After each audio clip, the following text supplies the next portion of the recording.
Então vamos lá. Quando a gente fala de transformadores, nós estamos... Tá aqui, ó, as equações de Maxwell.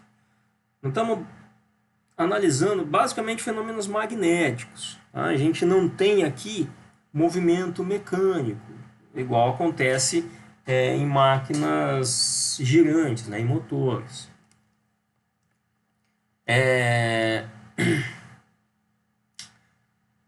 Mas o princípio de funcionamento aqui, basicamente, é o mesmo que acontece lá no motor de indução, tá? Em que a gente tem indução de fluxo. Então, se a gente for analisar o comportamento de um transformador, a gente vai ter uma aplicação aqui da lei de Faraday, né? Aqui, um campo magnético variável produz uma força eletromotriz que pode estabelecer uma corrente em um circuito fechado adequado. Toda essa expressão aqui, ó, tem esse significado. Tá?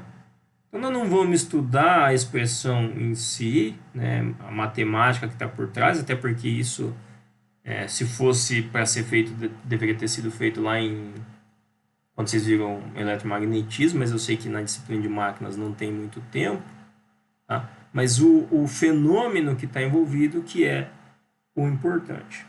Então, basicamente, um transformador, ele tem essa construção aqui. A gente tem um núcleo magnético, né, geralmente construído com chapas laminadas, e aí elas são prensadas, que isso é para reduzir a circulação de correntes parasitas, né? Se vocês pegarem hoje em dia, não se utiliza mais fio rígido, né? Todos os condutores que a gente encontra são flexíveis. Quer dizer, ainda existe fio rígido, mas não é muito utilizado. Tá?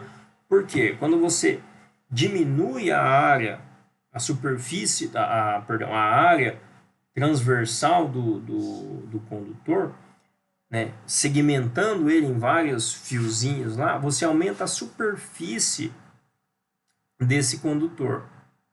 Né? Então, ao invés de ter só uma superfície lá, um condutor rígido, vamos pensar que a gente teria só isso aqui de superfície, se eu tenho ele todo segmentado, eu tenho toda a superfície desse cara, toda desse cara, toda desse cara, toda desse cara, isso no mesmo espaço. Tá? Por que isso? Porque existe uma tendência da corrente se movimentar pela superfície do condutor. É onde a gente tem as camadas, as cargas elétricas.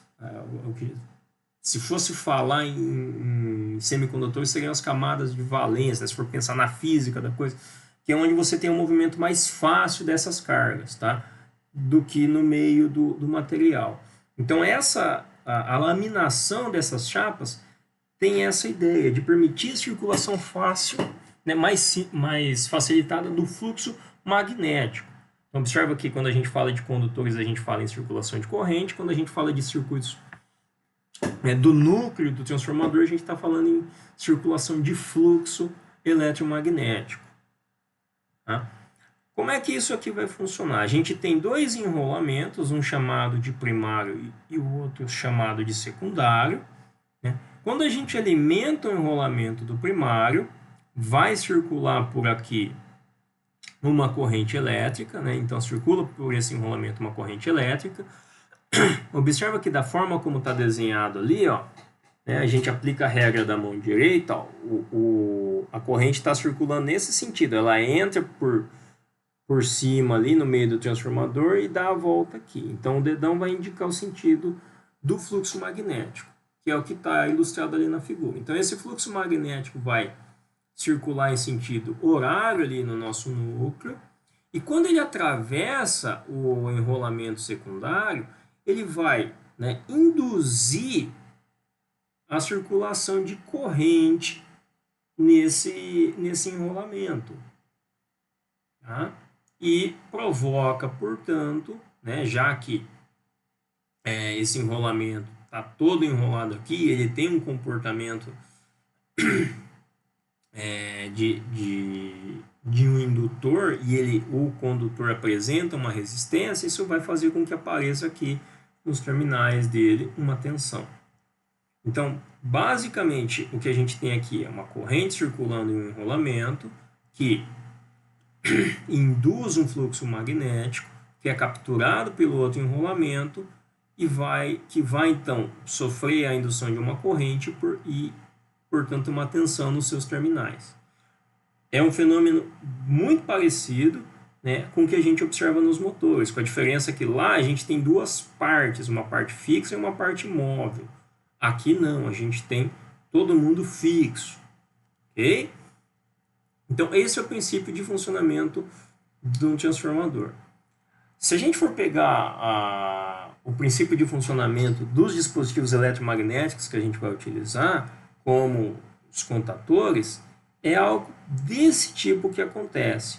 A diferença é que uma parte, esse núcleo aqui, ele é dividido. Uma parte dele é fixa, né, e a outra parte se movimenta. Então a gente tem uma parte fixa e outra parte que se movimenta.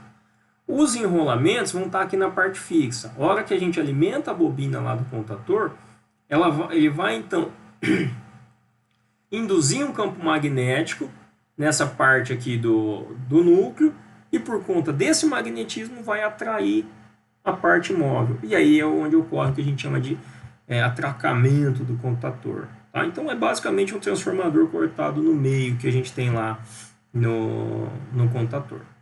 Bom, voltando aqui. Então no transformador a gente tem esse comportamento e a gente consegue estabelecer algumas relações de tensão e corrente entre esses enrolamentos.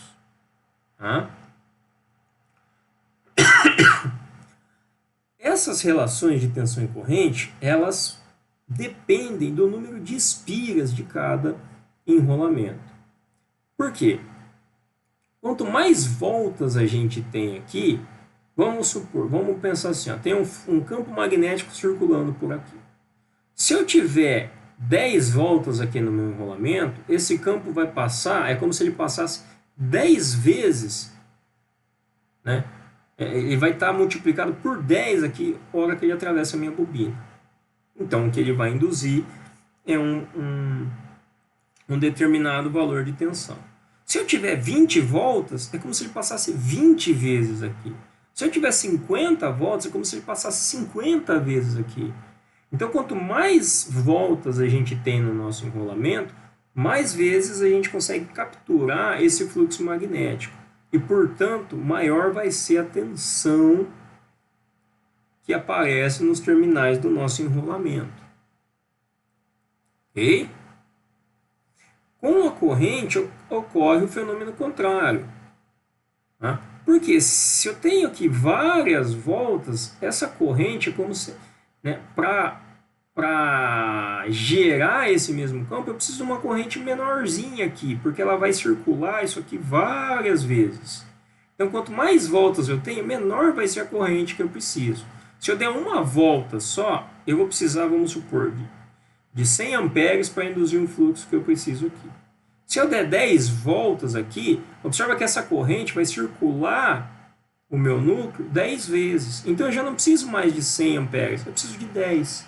Se eu tiver 100 voltas aqui, né, eu preciso de uma corrente de 1 ampere, porque ela vai passar 100 vezes em volta do núcleo, é como então se eu tivesse 100 amperes induzindo um campo magnético aqui. Beleza? Daí vem essas relações que a gente utiliza no estudo de transformadores.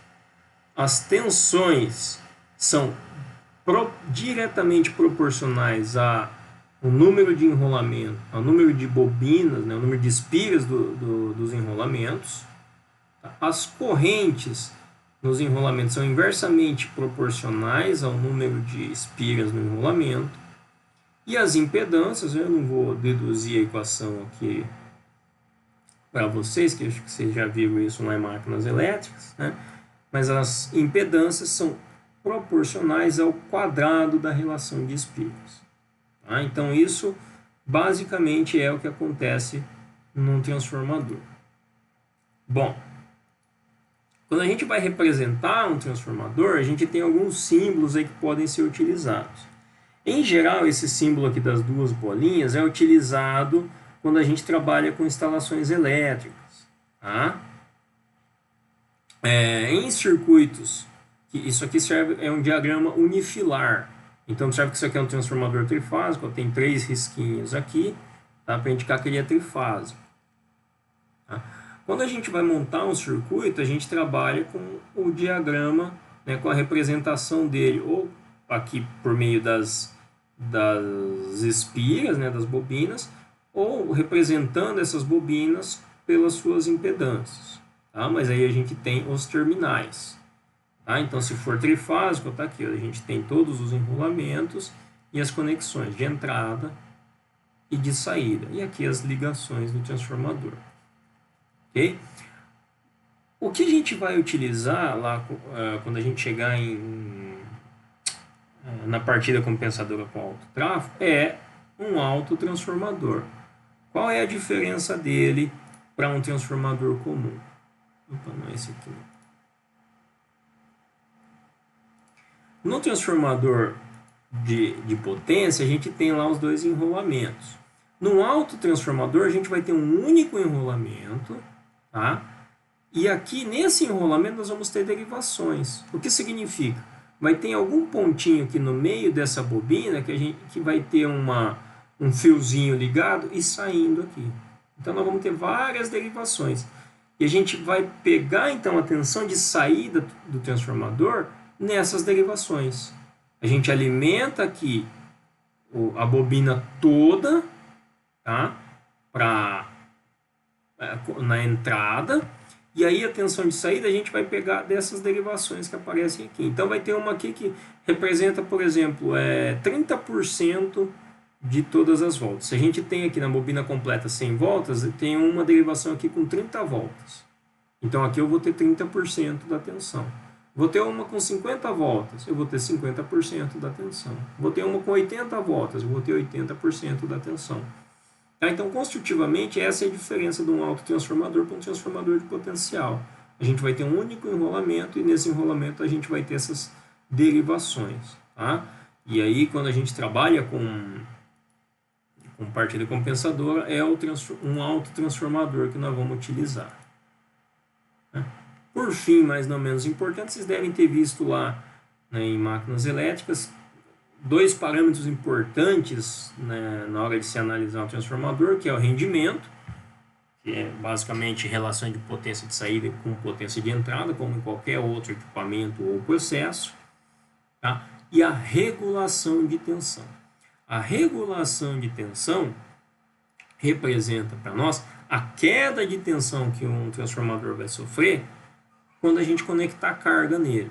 Então é feito um ensaio da seguinte maneira: é alimentado o transformador, né, e se mede a tensão na saída, ele sem carga.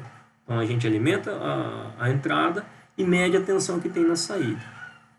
Feito isso, a gente conecta a carga nominal no transformador. Ou seja, se é um transformador de 1 kVA, nós vamos colocar 1 kVA de carga lá, né, da mesma forma como ele foi alimentado, com a mesma tensão. E aí, a hora que a gente coloca a carga, vai haver uma queda de tensão, porque, né, a carga vai consumir corrente, vai haver uma queda de tensão. E aí a gente mede essa tensão com ele, então alimentando a sua potência nominal, que a gente chama de plena carga. Tá? A diferença que a gente tem aí nessa tensão, ela vazio e a plena carga, é o que vai indicar para a gente a regulação do transformador. Esse parâmetro é importante principalmente em transformadores que têm TAP. Por exemplo, esses transformadores de rua que vocês veem nos postos. Lá dentro ele tem uma plaquinha que permite ajustar a tensão da saída. Né? Então, para chegar no 220 volts, que ele tem normalmente, lá dentro tem uma plaquinha que a gente vai fazendo umas conexões. E aí, essas conexões vão ser feitas de acordo com a tensão que a gente tem normalmente de alimentação e com a regulação do transformador.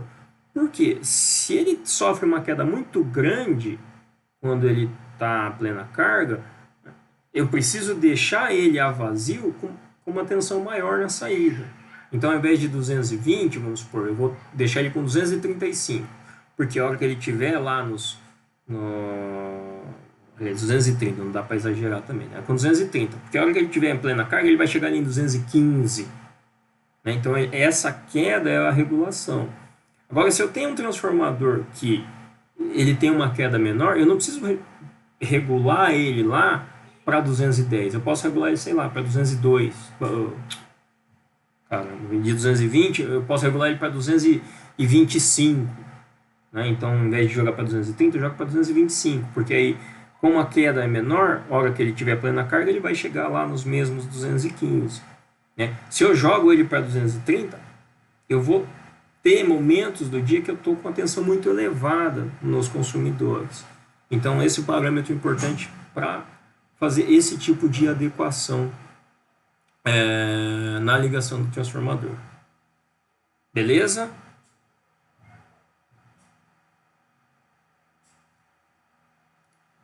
Pessoal, alguma dúvida quanto a essa parte aí de máquinas elétricas ou não? Não, tranquilo, professor. Tá? Alguns outros detalhes, por exemplo, característica de torque de motor, e coisas assim, a gente vai desenvolvendo ao longo da disciplina, conforme for precisando, tá? Bom, é o seguinte, eu vou deixar para vocês vou colocar lá no Moodle alguns materiais. Um deles é o link lá para vocês baixarem o CAD-Simul, que é o que a gente vai usar para as atividades de acionamentos. Vou deixar um primeiro roteirinho que são os conceitos básicos de acionamentos, porque tudo que a gente vai trabalhar envolve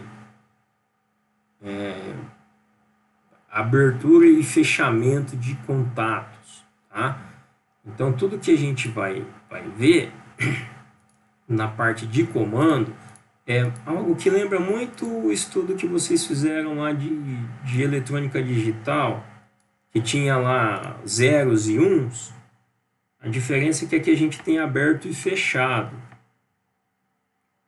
Então, é o que vai mudar, mas a lógica é a mesma. Vocês vão ver que algumas conexões, alguns arranjos que a gente faz aqui, eles vão ter uma representação parecida com uma porta lógica lá. Então, a gente pode ter aqui uma associação de contatos que vai representar para a gente como se fosse uma porta lógica ou uma porta lógica E, tá?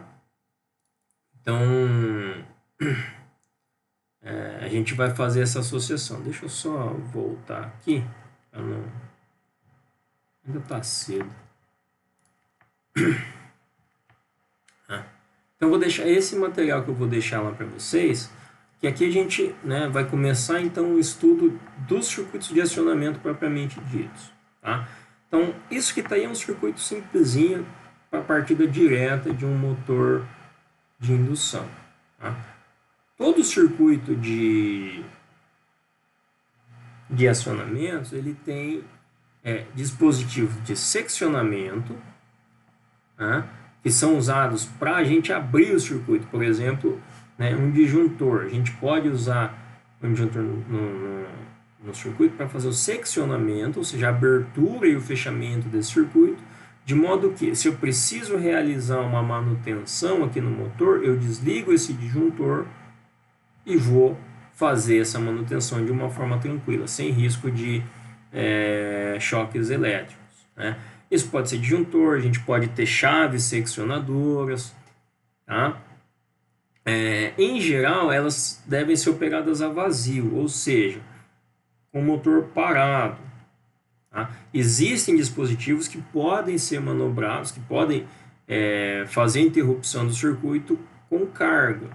tá? Mas esses aí são especificados, tá? Então, o dispositivo vai estar lá, que é manobra sob carga, tá? A gente vai ter aqui também dispositivos para proteção contra curtos-circuitos e contra sobrecargas. Então, quando a gente fala em curto-circuito, nós estamos falando de dispositivos que atuam de uma forma mais rápida, tá? Já que curto-circuito ele tende a provocar correntes muito elevadas na, na nossa instalação. Então, os condutores ficam sujeitos a correntes na casa de quiloamperes, tá? Então, esses dispositivos precisam agir rápido. Geralmente, o que a gente tem são os fusíveis. Os disjuntores termomagnéticos, a parte magnética dele serve também para proteção contra curto-circuito. Tá? Então, o disjuntor termomagnético faz também essa proteção. Tá? Mas, ainda assim, é recomendável a utilização de fusíveis. Os dispositivos de proteção contra a sobrecarga já são dispositivos mais lentos, é o que é a atuação térmica que a gente tem. Então, quando a gente fala de atuação magnética, nós estamos pensando em proteção contra curto-circuito. A gente precisa de uma atuação rápida. Quando a gente fala em atuação térmica, a gente está falando de dispositivos de proteção contra a sobrecarga. Tá? Então, o disjuntor tem uma parte aí de proteção, um circuito de acionamento dele térmico, que é para proteção contra a sobrecarga. O relé térmico que nós vamos utilizar faz essa proteção contra a sobrecarga. Um disjuntor motor, ele tem acoplado essa proteção térmica que é contra a sobrecarga. Tá? Então são proteções mais lentas, porque a sobrecarga ela é uma corrente acima da nominal, mas não é nada exagerado. Então, se a gente tem lá um motor que consome, por exemplo, 10 amperes, e aí por algum motivo ele está consumindo, sei lá, 12, 13 amperes, e aquilo vai persistindo, a tendência é que esse equipamento vai esquentando. Se a gente deixar, ele vai queimar. Então, o dispositivo térmico de proteção, ele tem a função de, está esquentando, desliga o circuito. Então, ele vai desligar o circuito antes da queima do motor. Tá? E a outra parte que a gente tem num circuito de acionamento são os dispositivos de manobra, tá? Que são aqueles que nós vamos utilizar para fazer então o acionamento e a parada desses motores. Por exemplo, as botoeiras. Esses caras aqui são dispositivos de manobra. A ideia é eu conseguir ligar o motor, né? Quando a gente fala em acionamentos elétricos, a ideia é eu conseguir ligar o motor sem nem precisar estar perto dele.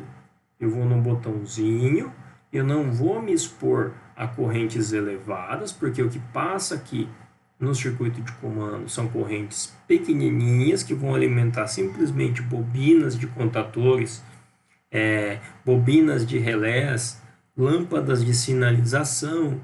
Tá? Então são correntes baixinhas, então eu vou acionar esse motor, que pode ser um motor, um monstrengo que consome lá centenas de amperes, né, e está alimentado com uma tensão alta. Eu vou acionar ele daqui, da segurança do circuito de comando, apertando um botãozinho. Hoje em dia, a norma exige que, se são painéis de comando de máquinas,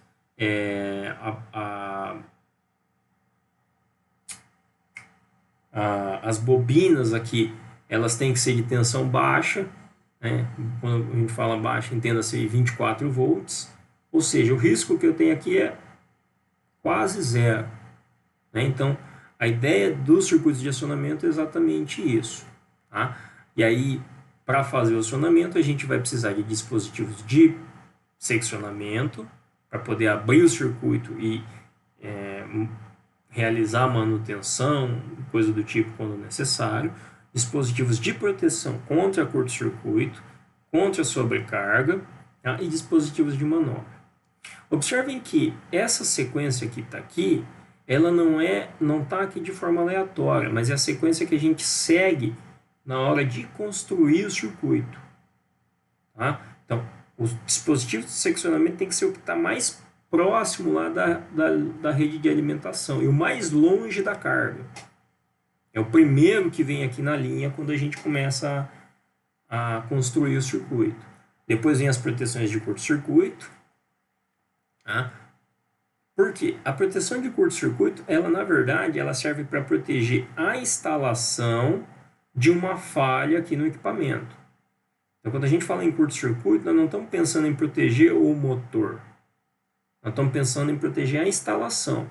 Porque se acontece um curto aqui, né, essa corrente ela vai se propagar por toda a minha instalação se eu não tiver um dispositivo de proteção aqui.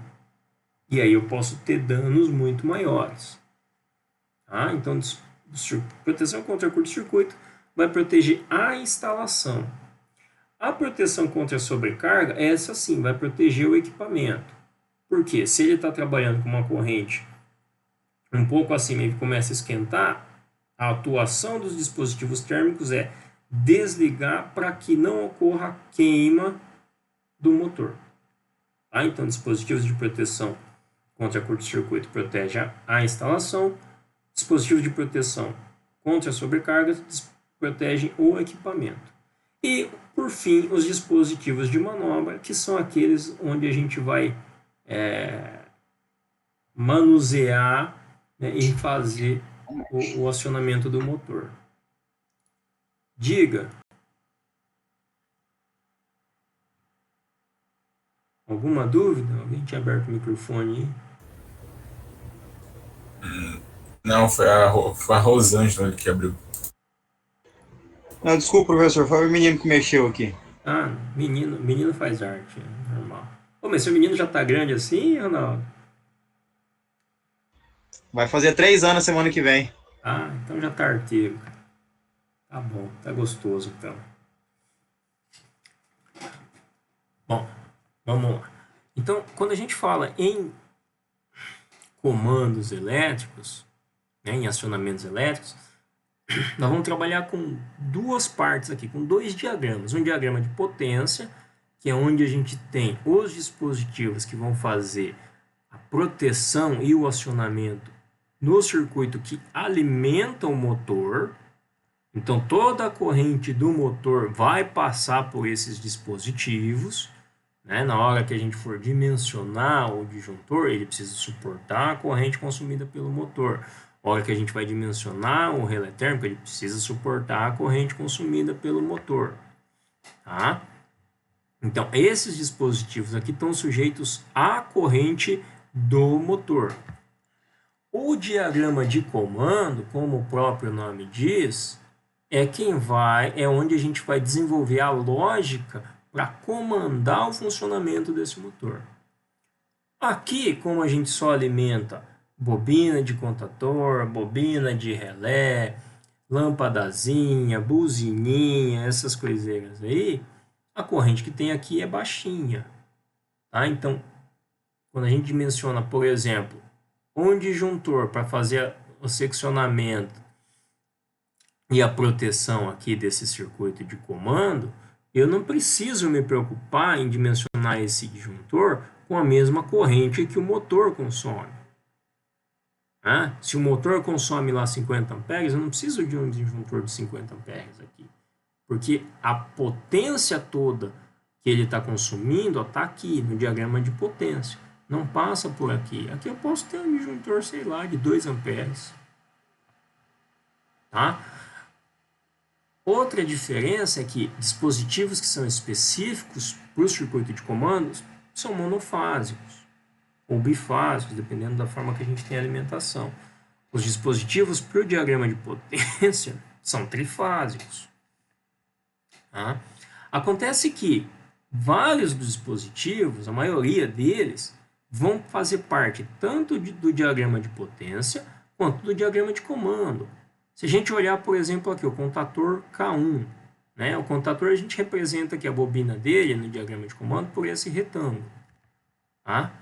Então a gente tem a bobina dele alimentada aqui, né? Porque a hora que ela for energizada é que ela vai fazer o movimento lá e fechar, atracar o contator. A hora que ele atraca, é que esses contatos aqui que estão abertos vão fechar, e esse cara aqui que está aberto vai fechar, e se tiver algum aberto dele, vai abrir. Tá? Então, observa que esses caras aqui, ó, fazem parte desse mesmo dispositivo. Esse cara aqui faz parte desse mesmo dispositivo. Esse é um tipo de dispositivo em que a gente tem contatos de potência e contatos auxiliares. Tá? Na hora de dimensionar esse dispositivo, a gente vai precisar ver então qual que é a potência do motor que está sendo alimentado, qual que é a corrente que ele consome, e nós vamos precisar ver também quantos contatos auxiliares nós vamos precisar e qual é a tensão do circuito de comando. Então, tudo isso a gente precisa observar para poder dimensionar e especificar esse cara. Tá?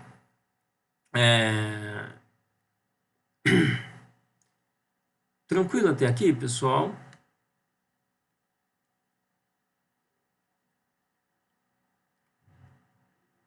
Então, só para finalizar, já que está todo mundo quieto, acho que a coisa está indo bem, a gente tem aqui alguns símbolos que são, apesar da norma ter sido extinta, era 54, o quê?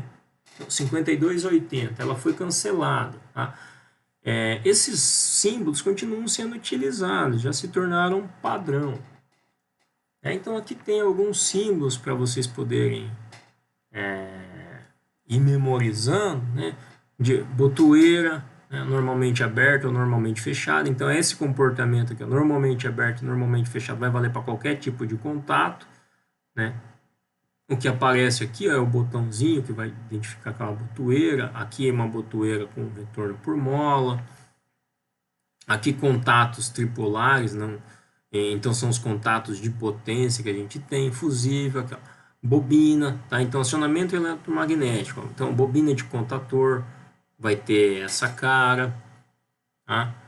Os contatos normalmente abertos, normalmente fechados. Relé térmico, disjuntor, acionamento temporizado. Então sempre que a gente tiver um temporizador, né, um relé de tempo, ele tem uma bobina também. A diferença é que ele conta, né, antes de comutar os contatos dele. Então é esse símbolo que vai aparecer e por aí vai. Tá? Então é só para vocês darem uma olhadinha, né? Aproveitar o final de semana, que ainda está começando as aulas, está tudo de boa, não dá para ficar aglomerando mesmo. Vocês darem uma lida nesse material que eu vou deixar lá para vocês. Tá? Então tem a simbologia, tem uma explicaçãozinha aí dos conceitos básicos, a questão dos contatos normalmente abertos e normalmente fechados, que eu vou voltar a falar na próxima aula. E aí eu vou deixar isso lá para vocês. Vou deixar o simulador, né, o CAD Simul, que aí quem quiser baixar e já tentar brincar de construir esses diagramas pode ficar à vontade, tá? Que aí na outra aula eu vou retomar também com vocês e vou passar então como utilizar lá o simulador, como montar os circuitinhos, como fazer a simulação, tá? Porque tem algumas coisas que eu vou precisar ir falando com vocês conforme a gente vai fazendo. Acho que se eu falar agora, até semana que vem todo mundo já esqueceu, que é relacionado à nomenclatura. Então, quando a gente vai dar nome aqui para os dispositivos, a gente precisa nomear cada um deles e cada dispositivo tem um nome. Né? Eu não posso, por exemplo, aqui na aula chamar todo mundo de Zé. Não é todo mundo Zé. Tem Tiago, tem Murilo, tem Leonardo, tem Ronaldo. Então, cada um tem um nome. Um nome, um sobrenome. Né? Então, eu não posso chamar todo mundo, porque é disjuntor, eu vou chamar todo mundo de quê?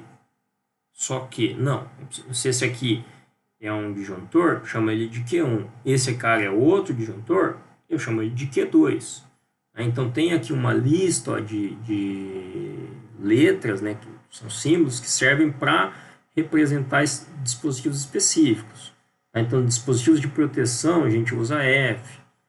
Tá? Dispositivos de sinalização a gente usa H. Contatores, a gente pode usar K ou pode usar C. Tá? Motores, a gente usa M. Dispositivos de manobra, a gente usa Q. dispositivo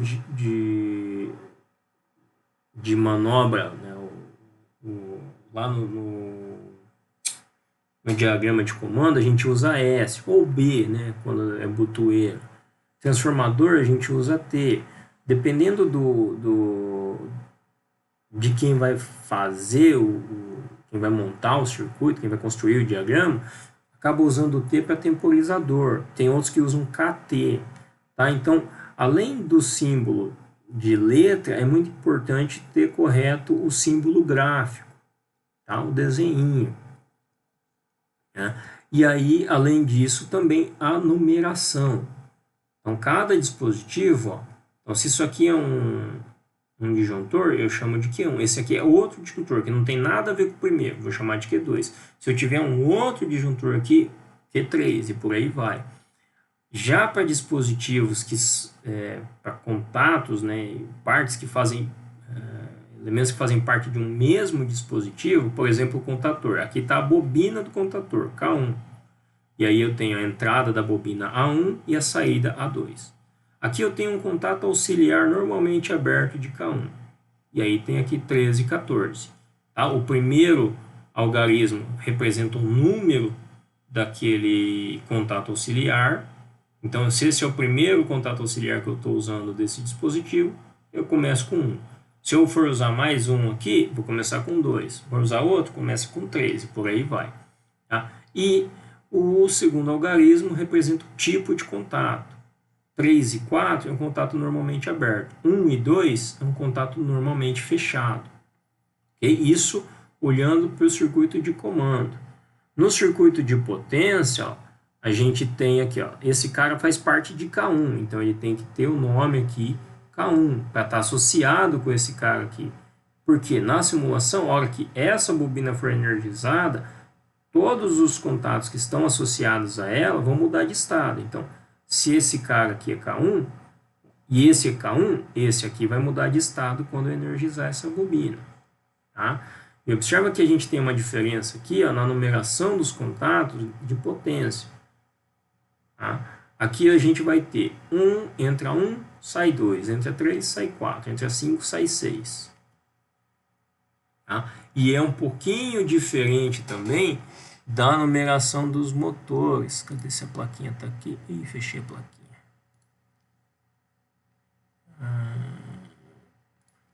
Cadê a plaquinha? Cadê a plaquinha?